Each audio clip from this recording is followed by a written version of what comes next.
sehingga kita tahu mana nih yang rentan terhadap penyakit dan yang tahan terhadap penyakit. Maka kita bisa melihat bahwa terdapat 3 puncak yang memiliki LOD score paling tinggi.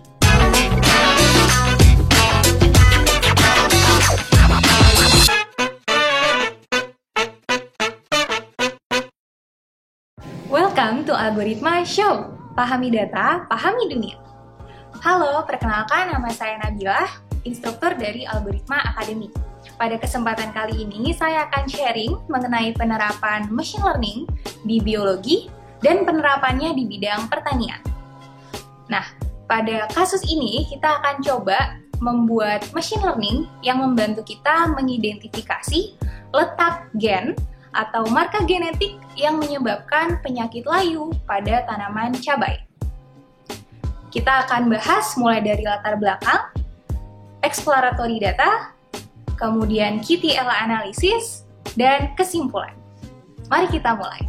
Sebelum tahu lebih lanjut tentang data science, jangan lupa like dan subscribe channel Tim Algoritma. Pertama-tama, kita perlu tahu kenapa sih penting untuk mengidentifikasi letak gen penyebab tanaman cabai mudah terserang penyakit layu. Kita akan mulai dari ketahanan pangan. Setiap negara itu memiliki prioritas untuk mencapai ketahanan pangan. Dan hal itu dapat dicapai dengan tersedianya pangan strategis atau bahan pokok atau bahan makanan yang dibutuhkan oleh banyak masyarakat di negara tersebut, termasuk di Indonesia. Nah, salah satu pangan strategis di Indonesia adalah cabai. Kebayangkan kalau kita nggak makan pakai cabai, pakai sambal, rasanya jadi nggak nendang gitu. Tapi ternyata tanaman cabai sering mengalami gagal panen karena terkena penyakit dari bakteri ataupun jamur. Salah satunya adalah penyakit layu yang disebabkan oleh jamur Phytophthora capsicum. Nah, ternyata mudahnya suatu tanaman terserang penyakit, salah satunya juga disebabkan oleh gen atau kode-kode genetik yang dimiliki oleh tanaman tersebut. Nah, di sini kita akan coba mengetahui mana sih gen-gen dan di mana letak gen-gen tersebut yang menyebabkan tanaman cabai rentan atau mudah terkena penyakit layu. Bila kita mengetahui letak dari marka-marka genetik tersebut, kita dapat mengolahnya dan memanfaatkannya untuk mengembangkan manajemen pertanian yang lebih baik. Contohnya, dengan mengidentifikasi bibit-bibit unggul yang memiliki atau tidak memiliki marka-marka tersebut. Sehingga kita tahu mana nih yang rentan terhadap penyakit dan yang tahan terhadap penyakit. Dan kita akan menggunakan yang tahan terhadap penyakit saja, sehingga kondisi gagal panen akan lebih mudah dihindari. Sekarang kita akan mulai mengolah datanya. Kita akan menggunakan data yang terdiri dari data fenotip atau karakteristik tanaman, serta marka-marka genetik yang ada.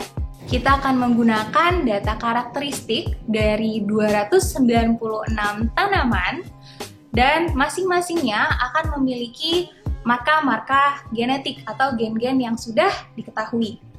Masing-masing tanaman pula sudah memiliki skor kerentanan terhadap penyakit, yaitu data fenotip itu. Nah, skor kerentanannya itu mulai dari range 0 sampai 5, di mana bila tanaman tersebut rentan atau mudah terkena penyakit, maka akan memiliki skor 5, dan bila tanaman tersebut tahan terhadap penyakit, maka memiliki skor 0.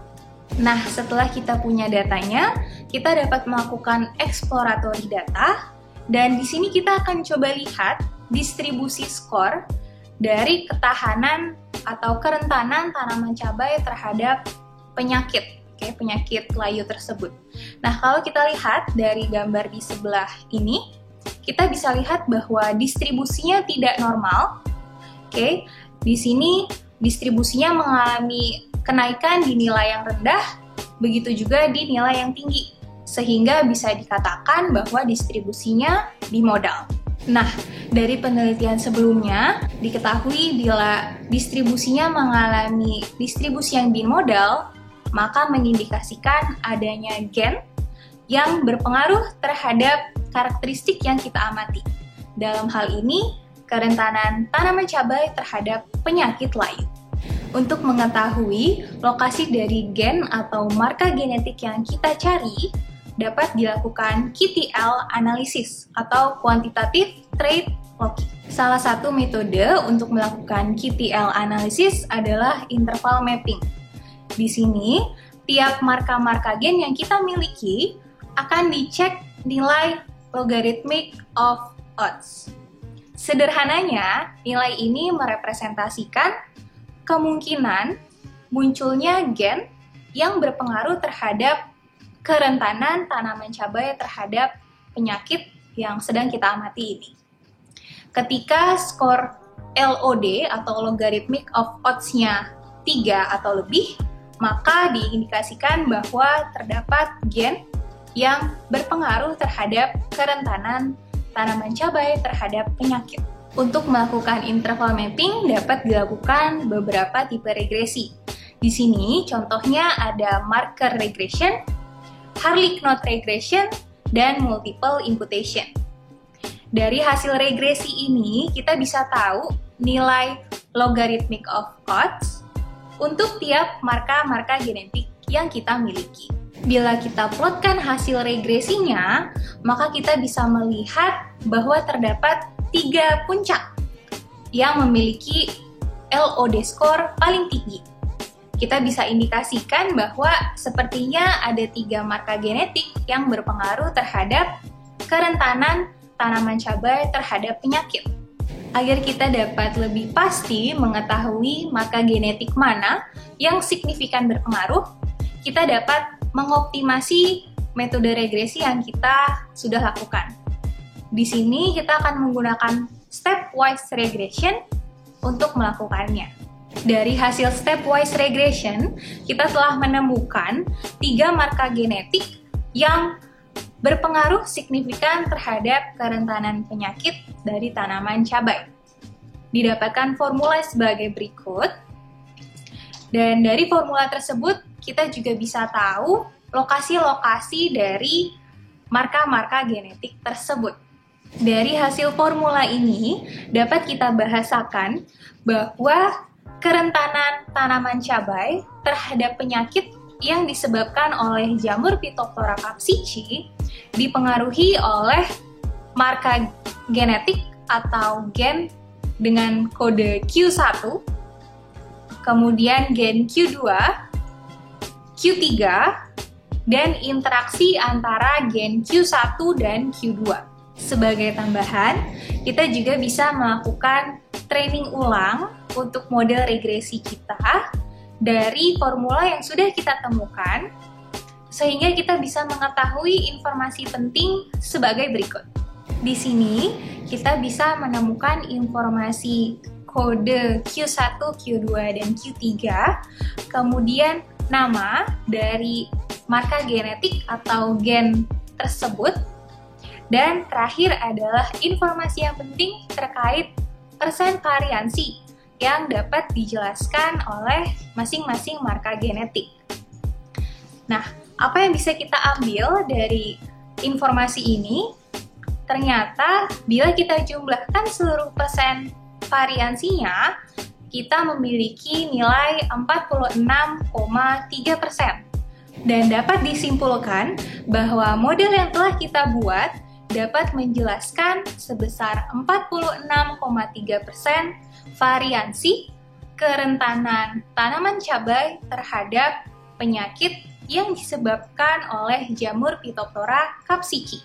Sedangkan persentase lainnya dapat dijelaskan oleh variabel lain di luar model ini.